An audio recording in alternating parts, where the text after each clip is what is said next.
Alright, this is going to be educational. So I can't get the seal out. It's been so long in there, you can see it's still in there. I put the center section back in, no ring gear, nothing like that, and I took the fitting out where you would, the vent is.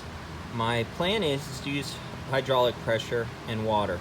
So to do that, what I need is I need to fill this thing with water, because water's cheap. It won't hurt nothing as long as you don't let it sit like that. Now if you have lots of oil or it's really oily, you should probably clean it out before you do this, at least best as you can. That way you don't have as much contamination or cleanup afterwards. But what I'm going to do now is I'm going to get the hose and start filling this thing with water. And then once it's filled with water, you just need to apply some air pressure and hopefully the seal comes right out. Let's see if I can get this thing aimed. Good. Let's see. That's probably better. Let's see. Let's try. Put an air fitting on this thing and it's full of water. Let's see what happens.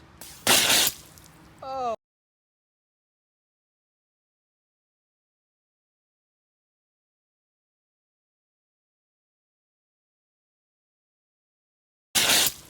Oh, what do you know?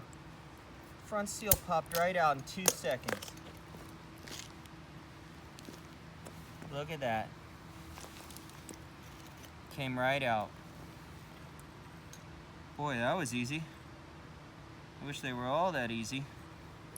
I will say though, the bearing in here is completely shot.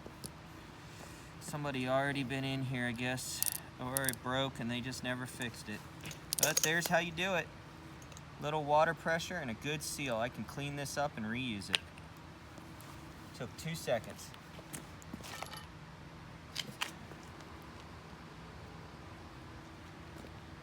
Now just open it up and drain out the water.